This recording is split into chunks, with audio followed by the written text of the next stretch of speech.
Let me tell you something about women, especially Nigerian women. We are raised to endure, to smile through the pain, to kneel and serve, to hold the home together with our bare hands, even when the man we built it with is busy burning it down from the outside. We are taught that a good wife is a quiet wife, a patient wife, a wife who hovers her husband's shame with her wrapper and pretends the smell isn't there. I was that wife. For 11 years, I was that wife. My name is Sharon Agu, and this is the story of the day I stopped being patient. For years, when people looked at me, they saw simplicity.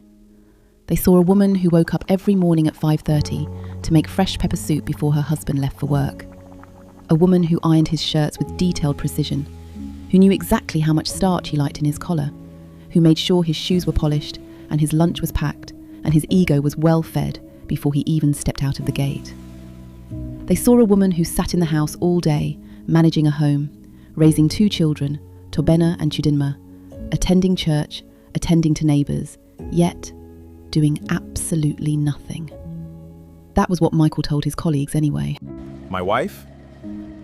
She doesn't work. She just stays home, doing nothing but complaining about everything. You know how these women are. They marry well, and then they become comfortable, lazy even. I know this because 2 of those colleagues told me, but I'll get to that. The truth about me is this. I am the 3rd daughter of Chief Emmanuel Oko of Newi. My father was not a man who believed daughters were decorative. He put a pen in my hand before he put a Bible in it.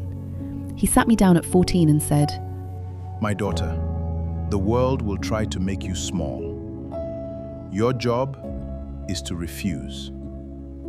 And this has been my guiding principle all my life. By the time I was 29 and marrying Michael Agu, I had already built 2 small businesses from scratch, a fabric import business and a logistics company.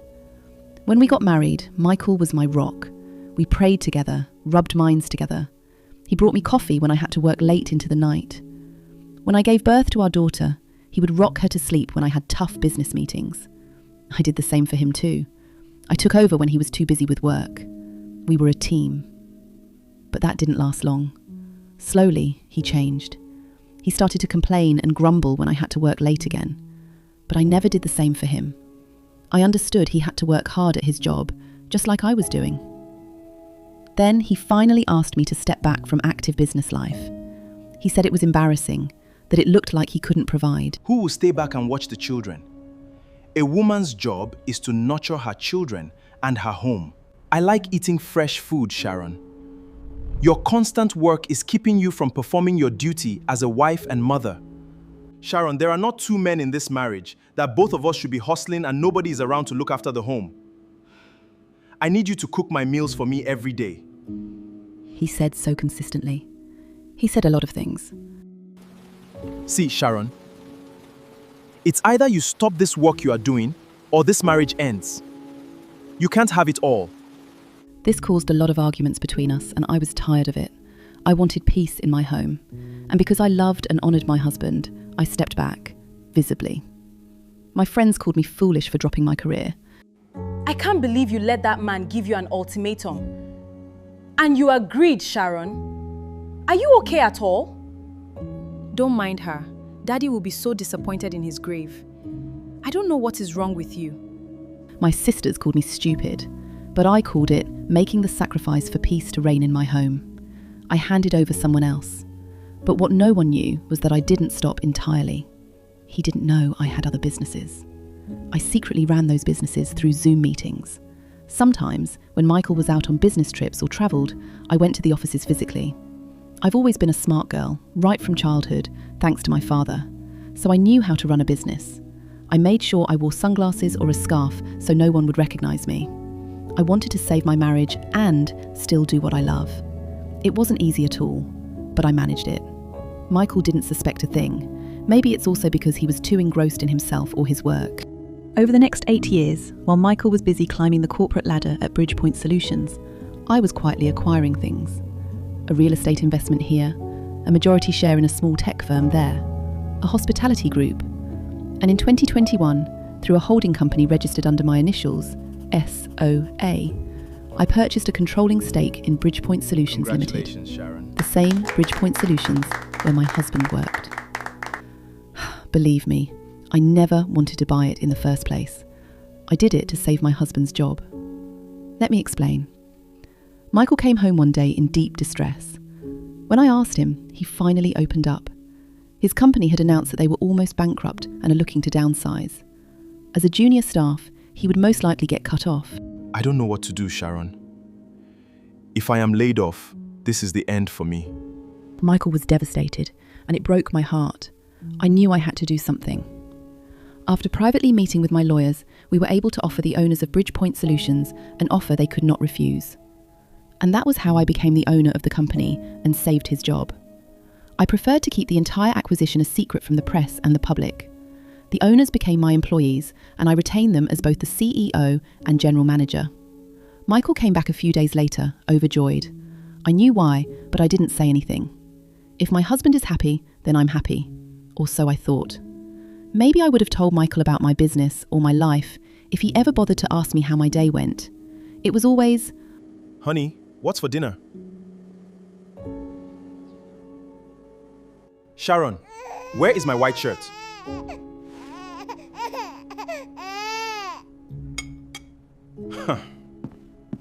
Why isn't my shirt properly ironed? Madam, what do you do all day except to sit at home and do nothing?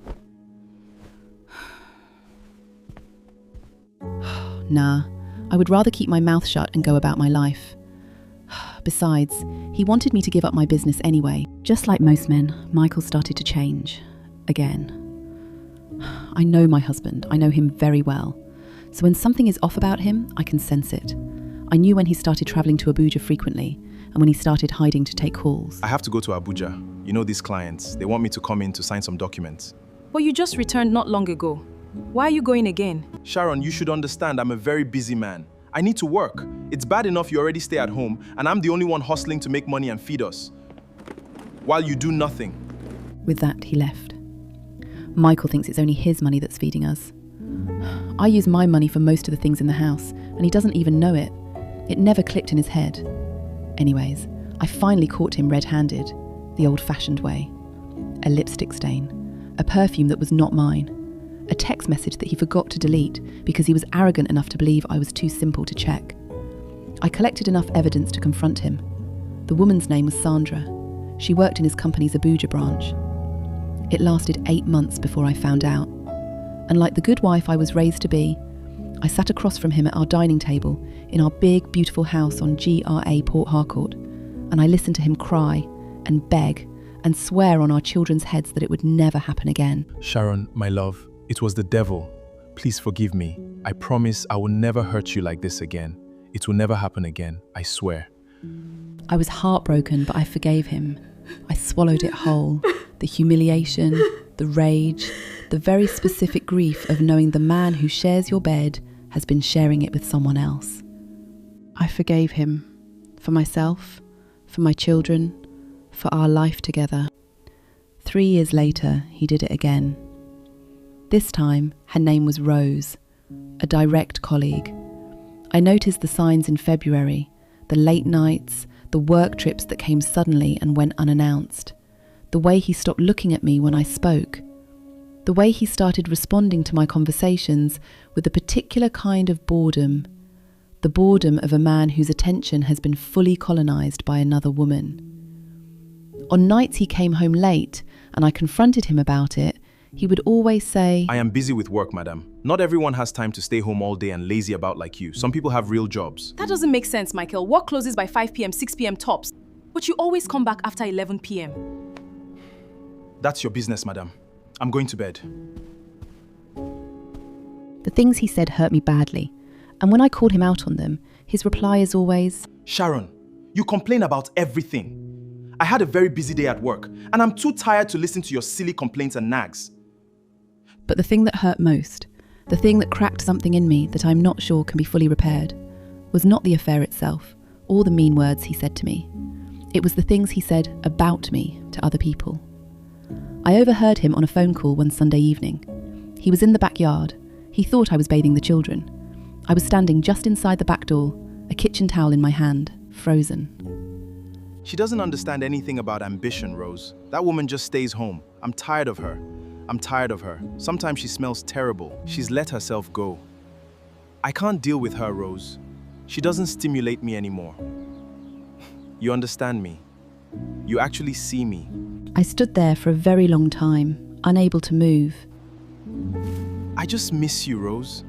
I wish I met you before I met Sharon. I love a woman who has a drive for success, who desires to achieve more.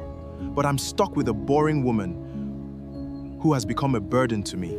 I felt like I was dreaming. I couldn't scream. Then I went upstairs, finished bathing my children, read them their bedtime story, tucked them in, came back downstairs and made my husband's dinner. That night, I made a phone call of my own to Bridgepoint Solutions acting general manager, Mr. Femi Adeyinka, who had always known exactly who his silent majority shareholder was, I said very calmly. Femi, I need 2 trustworthy members of staff, people who report to the regional head of marketing, people who know how to be discreet. He understood immediately. I'll handle it, Ma. Thank you. I hung up and went to bed.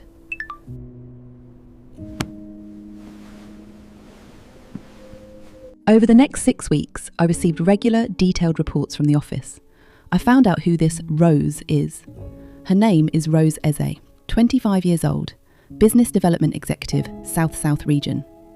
The report said she was an efficient worker. Very interesting indeed. I liked that.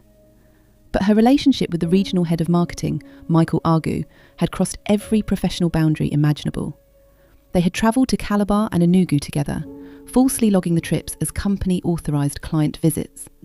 I had never signed off on either trip. Femi had not signed off. They had forged internal approval memos using a template, banking on the fact that no one at headquarters would look too closely.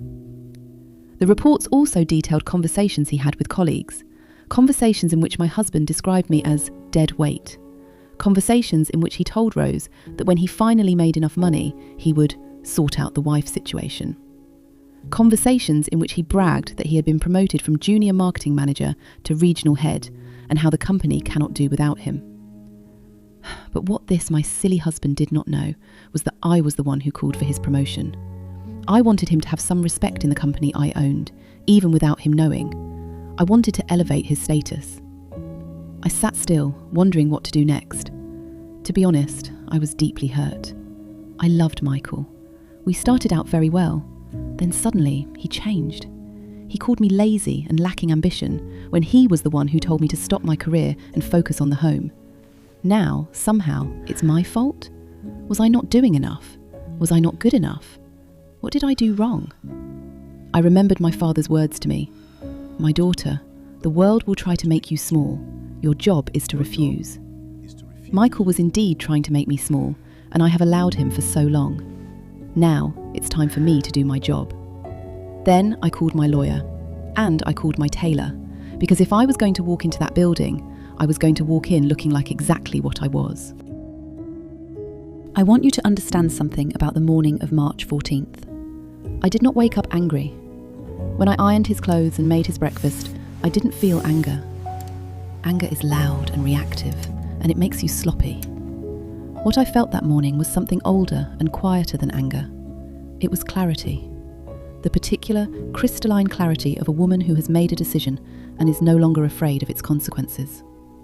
I wore ivory, a structured Ankara and silk two-piece, a fitted blazer with wide lapels and palazzo trousers, both in a cream and gold Ankara print that my tailor had constructed specifically for this occasion. Gold jewellery, simple, heavy, expensive. My hair, freshly twisted in thick goddess locks, was pinned up and away from my face. I looked at myself in the mirror for a long time. I thought about the woman who had ironed his shirts that morning. Force of habit, I had done it one last time.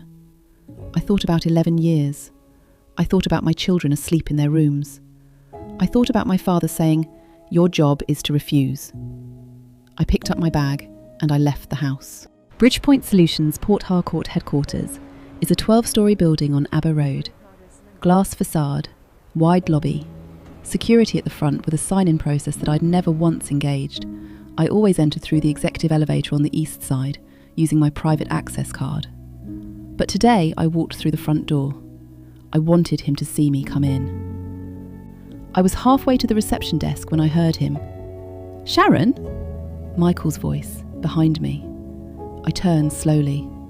He was standing near the elevator with Rose beside him. Rose, who I recognised from the photos in the reports. Younger than I'd imagined, prettier too. She was holding a folder, looking very naive. They had clearly just arrived together. His face went through 5 emotions in 4 seconds. Shock, recognition, embarrassment, annoyance, and then, and this is the part that told me everything I needed to know about who this man had become, something that looked almost like contempt. He walked up to me. Sharon, what are you doing here? His voice was low, sharp. The voice he used when he wanted What are you doing to correct me without raising a scene. Good morning, Michael. I said pleasantly, Why did you come to my office?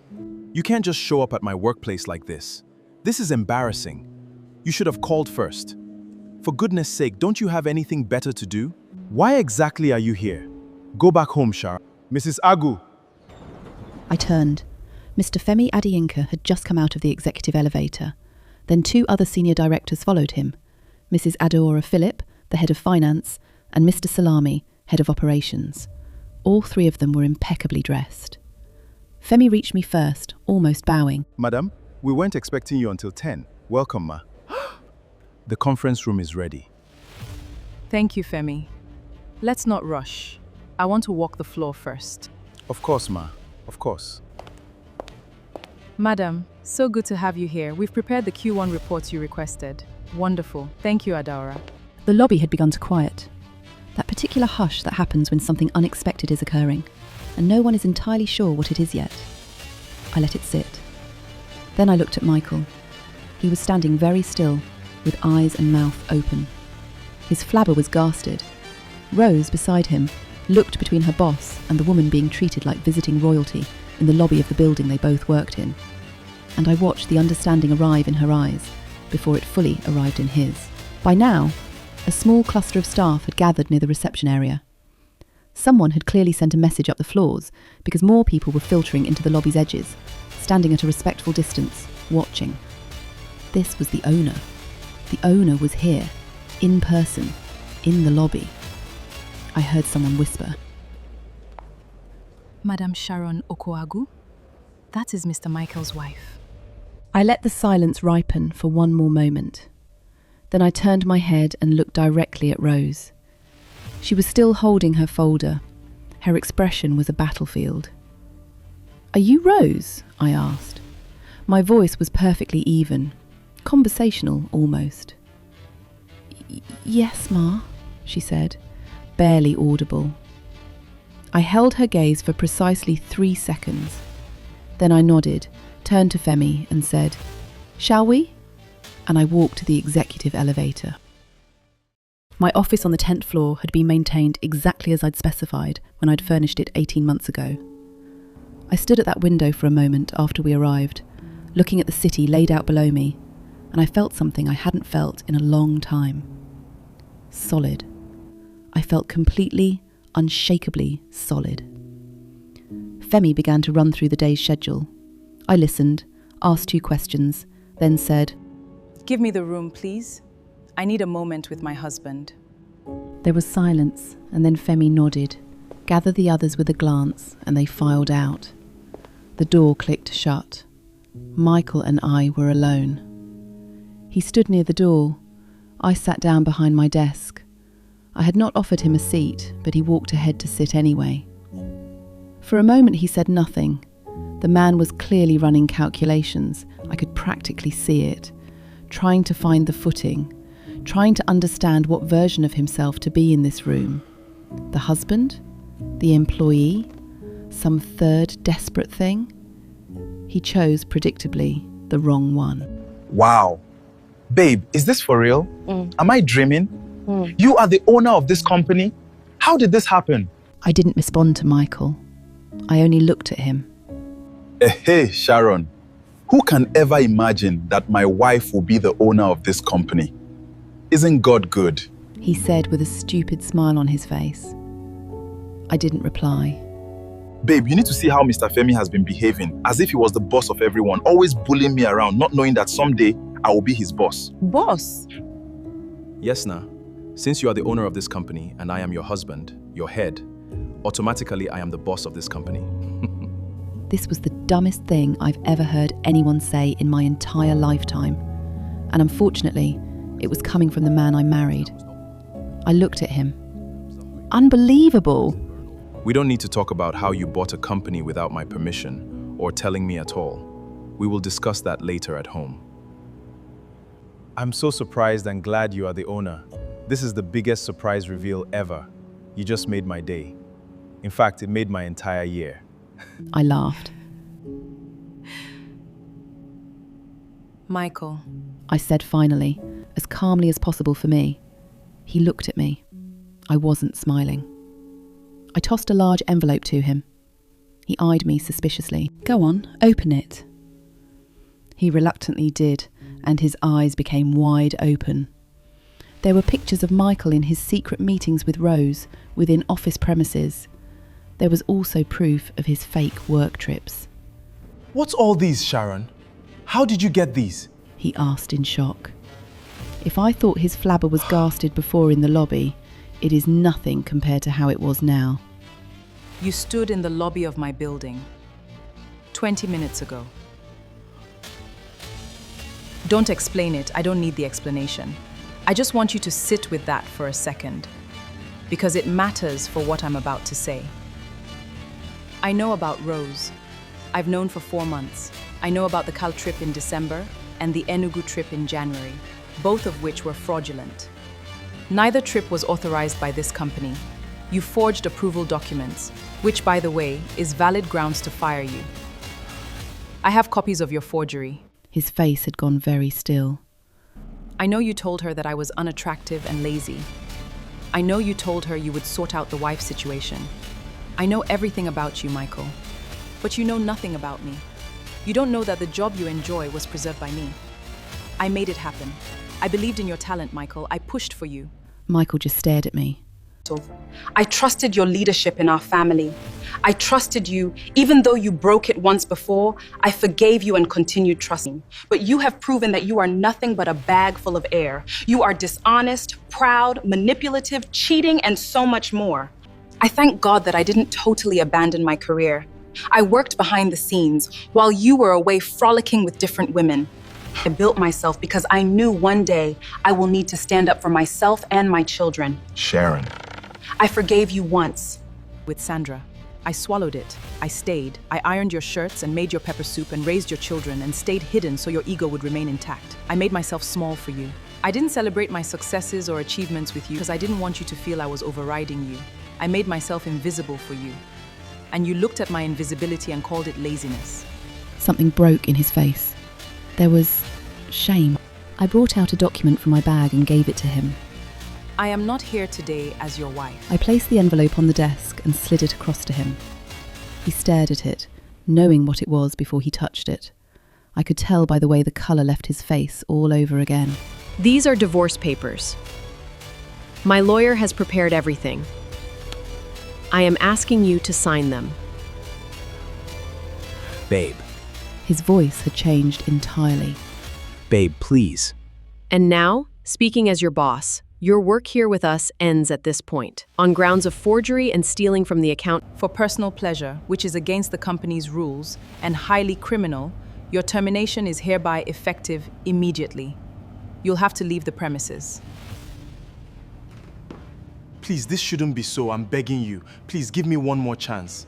We can build together again, just like old times. You and I. I made mistakes, terrible mistakes, I know. I gave you too many chances, Mr. Agu. I was your wife, who stood up for you and fought for you, but you were too blind and absorbed in your promiscuity that you failed to notice it. The children. The children will be fine. They will be with me. You'll have access. I'm not a wicked person, Michael, but they will be with me. After all, when a parent is out hustling, the other has to be around to nurture the kids. Please, Sharon, I love you. Please, let's start all over. I know I messed up. I know I said terrible things. I will fix it. I will do anything. If you choose not to sign, my lawyer will file for a contested divorce on grounds of adultery, spousal emotional abuse, and financial misconduct. The forged travel documents alone, documents bearing this company's name, will be an entirely separate legal matter. I would rather we do this quietly and with dignity for your reputation. The room was very silent. Michael sat in that silence for a long time. Then, slowly, like a man who has finally run out of road, he reached out and picked up the envelope. Before I left the building that afternoon, I asked Femi to send Rose Eze to my office. She came in alone. She sat across from me where Michael had sat, and she held herself together fairly well, I'll give her that. But her hands were not entirely steady. I looked at her for a moment. Your numbers are good. I want you to know I recognize that. You're talented. She blinked. She had not been expecting that. Maybe she thought I would shout at her or curse her out. I'm not a violent person. I've never been one. Also, I won't degrade myself by exchanging words with a mistress, my employee for that matter. But you falsified company documentation and you conducted yourself in a way that was dishonest and harmful. That cannot be overlooked, regardless of whatever you were told or whatever you believed. Your termination letter will be processed today. You'll receive your full entitlements and a clean administrative record. No scandal, no public embarrassment. What you do after this is entirely up to you. She sat with that. Then she nodded. Thank you, Ma. You're young, I said, not unkindly. Make better choices. She left. I stood at my office window one more time before I gathered my things to leave. My phone buzzed. To Benna, my son, asking what was for dinner. I smiled.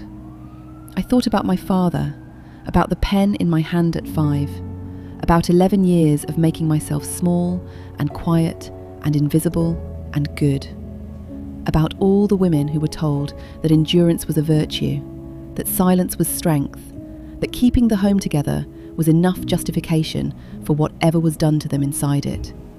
I typed back to my son, "Whatever you want, my love, I'm on my way home." Then I picked up my bag, walked to the elevator, rode it down to the lobby where the staff were still whispering and watching, walked through the glass doors and stepped into the sun. I was not the woman who became a nobody because her husband said so. I was never just the woman who stayed home with no plans or desires for life. I was Sharon Agu, daughter of Chief Emmanuel Oko of Newi, and I had just refused to stay small. Michael continued to beg me to reconsider my decision. He brought his parents, siblings, and uncles to beg me, but I refused. The truth is that I had already given Michael too many chances, but he took all of them for granted. What if I had truly given up my entire career and dream for him? What would have happened to me? I am very sure it would have only been a matter of time before I had my things on the street. I loved Michael, but I cannot fully trust another human being to the point of giving up myself for them. I divorced Michael, and I was finally able to openly build my businesses and diversify my wealth without feeling guilty about it. Hi, my name is Sharon Agu. If you like my story, please support by liking this video, drop a comment, and subscribe. Thank you.